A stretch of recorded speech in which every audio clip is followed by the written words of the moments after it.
Hello everyone, आप सबका एक बार फिर से स्वागत है मेरे यूट्यूब चैनल में। आई होप आप सब लोग बहुत अच्छे होंगे।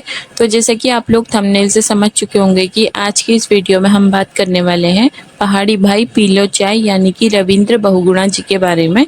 और अगर आप लोग रविंद्र बहुगुणा जी के ब्लॉग देखते हैं तो आपको ये बात पता होगी कि जो रविंद्र भाई हैं वो उत्तराखंड से बिलोंग करते हैं। और इसके साथ ही जो आज का दिन है ना, तो वो रविंद्र बहुगुणा जी के लिए बहुत स्पेशल है, क्योंकि आज रविंद्र बहुगुणा जी और उनके साथी अंकिता नौटियाल जी की सगाई है।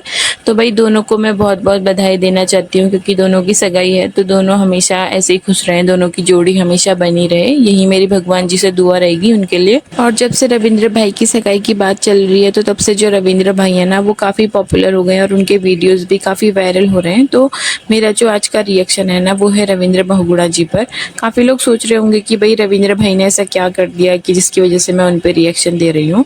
तो मैं इसी वजह से दे रही हूँ क्योंकि मैंने उनका वीडियो देखा था, उनका ब्लॉग देखा था, तो मुझे उसमें ना एक बात थी जो बहुत गलत लगी। तो मैं आज इसी वजह से रविंद्र बहुगुणा जी पर रिएक्शन दे रही हूँ, क्योंकि मैंने उनका ब्लॉग देखा। पहले तो मैं उनके ब्लॉग उतने नहीं देखती थी, बट जब से उनकी सगाई हुई ना तो उनके जो ब्लॉग है वो काफ़ी पॉपुलर हो रहे हैं। और जब मैंने यूट्यूब ओपन करके देखा तो उनके जो ब्लॉग है ना वो सजेशन में आजकल आ जाते हैं। तो मैंने उनका ब्लॉग देखा और वहाँ पर को ना मुझे एक चीज़ बहुत बुरी लगी, और काफ़ी लोगों ने ना उनको कमेंट भी किया था उससे रिलेटेड कि आपको ऐसा नहीं करना चाहिए।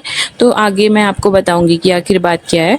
तो भाई जिस तरह से आप देखते होंगे उनके व्लॉग्स में, आप जानते भी होंगे कि उनकी फैमिली में कौन कौन रहते हैं। तो भाई सभी लोग काफ़ी अच्छी तरह से रहते हैं मिलजुल कर आपस में, जो कि बहुत अच्छा लगता है। लेकिन इसका मतलब ये थोड़ी है ना कि हम दूसरे बंदे का सपोर्ट ही ना करें। अगर आप उनके डेली व्लॉग्स देखते हैं ना तो आपने ये भी देखा होगा कि उनका एक व्लॉग आया था जहाँ पर को जो रविंद्र बहुगुणा जी की माँ है ना, तो वो अनाज की एक बोरी लेकर आ रही थी। वो भी कोई छोटी मोटी बोरी नहीं बल्कि 50 किलो की बोरी। अब आप लोग खुद समझ सकते हैं कि 50 किलो का वेट कितना होता है, वो भी एक बुजुर्ग इंसान के लिए। तो मुझे ना वहाँ पर को बहुत बुरा लगा सच में, जब एक बूढ़ा इंसान कोई कहीं से, आपने देखा होगा कि जो पहाड़ के रास्ते होते हैं ना वो कितने ऊबड़ खाबड़ होते हैं, कितने ऊंचे नीचे होते हैं। और आप लोगों ने अगर देखा नहीं होगा तो आपको वो तो पता ही होगा कि जो पहाड़ी इलाके होते हैं उनमें जाना कितना मुश्किल रहता है। कहीं पर को ऊंचा है, कहीं पर को रास्ता नीचा है।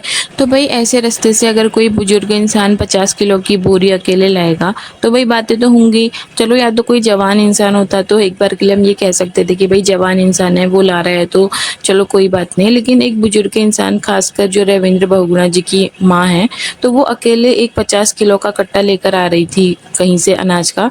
तो ऐसे में जो रविंद्र बहुगुणा जी का फर्ज था भाई वो क्या बनता था ये तो उनको पता ही होगा।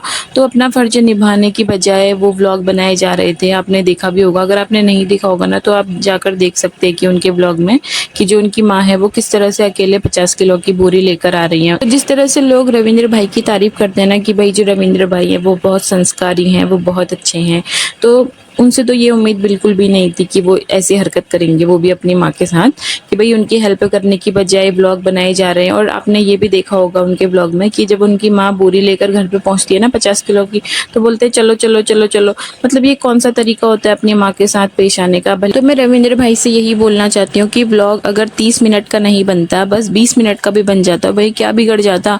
आप अपनी माँ की हेल्प भी तो कर सकते थे ना। भाई ब्लॉग ही तो बनाना है। अगर ब्लॉग 30 मिनट का नहीं बनेगा तो भाई 28 मिनट का बन जाएगा, 25 मिनट का बन जाएगा, नहीं तो 20 मिनट का बन जाएगा। भाई अगर 5 मिनट निकाल कर अपनी माँ की हेल्प कर दे देना तो आपकी माँ को भी अच्छा लगता है, उसके साथ ही जो ऑडियंस है तो भाई ऑडियंस को भी अच्छा लगता है कि जो रविंद्र भाई हैं वो अपनी माँ की हेल्प कर रहे हैं। तो यही बात मुझे रविंद्र भाई की बहुत बुरी लगी कि उन्होंने अपनी माँ की हेल्प करने की बजाय ब्लॉग बनाना ज़्यादा जरूरी समझा। उन्होंने एक बेटी का फर्ज तो बिल्कुल भी नहीं निभाया, उन्हें निभाना चाहिए था। भले ही उनकी माँ 50 किलो की बोरी कहीं दूर से लेकर आ गई थी घर पे, तो उनका फर्ज था कि वो घर पे उस बोरी को खुद लेकर जाते, क्योंकि 50 किलो का वेट भाई एक इंसान के ही वेट के बराबर होता है।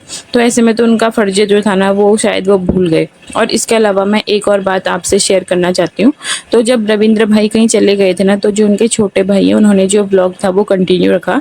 तो जो रविंद्र भाई जी के छोटे भाई हैं तो उन्होंने भी रविंद्र भाई की जैसी हरकत करी। तो उनकी माँ घास का बोझ कहीं से लेकर आ रही थी, तो जो रविंद्र बहुगुणा जी के छोटे भाई हैं ना तो वो अपनी माँ की हेल्प करने की बजाय ब्लॉग बनाए जा रहे थे। तो भाई किसको अच्छा लगेगा? ऑडियंस तो बोलेगी ना कि आप कैसे बेटे हो जो अपनी माँ के लिए हेल्प ही नहीं कर रहे हो, अपनी माँ के लिए फर्जे ही नहीं निभा रहे हो। भाई जब घर में हट्टे-कट्टे 3 नौजवान बेटे हैं, तो उन बेटों के होते हुए जब एक माँ को 50 किलो के अनाज की बोरी घर पे लानी पड़ रही है, तो कैसा लगेगा ऑडियंस को? तो मुझे लगता है ना यहाँ पर को चलो घास वो ला गई, उसको हम एक बार के लिए इग्नोर भी कर लें, लेकिन अनाज की बोरी वो भी 50 किलो की, तो मुझे लगता है कि जो रविंद्र भाई हैं और जो उनके 2 छोटे भाई हैं ना, तो ये काम उनको करना चाहिए था। चलो और टाइम पे होता है कि भाई जो लड़के हैं वो घर पे नहीं है, उनको कभी कहीं काम है, वो जॉब करते हैं, लेकिन आज जब वो लोग फ्री थे, वो घर पे आए हुए थे, वो सोए थे उस टाइम पर जब उनकी माँ अनाज लेने गई थी, तो उनको लेने जाना चाहिए था ना अपने बेटों के होते हुए। जब एक बुजुर्ग माँ अनाज की बोरी लेने जा रही है, वो भी 50 किलो की, तो मुझे लगता है कि उनको शर्म आनी चाहिए। और ऐसे में तो भाई ऑडियंस भी कमेंट करेगी, ऑडियंस ने भी बहुत सारे कमेंट करे उनको कि आपको इस तरह की हरकत नहीं करनी चाहिए थी, और सभी लोगों ने यही बोला कि आपको अपनी माँ की हेल्प भी करनी चाहिए थी। तो सब लोग बोलते हैं कि जो रविंद्र भाई हैं वो बहुत संस्कारी हैं, बहुत संस्कारी है, तो ऐसी हरकत करेंगे, अपनी माँ के प्रति फर्ज नहीं निभाएंगे, तो भाई ऑडियंस तो यही बोलेगी ना कि इनके असली संस्कार क्या हैं। जिस तरह से ये लोग सामने दिखते हैं वैसे ये रियलिटी में है नहीं।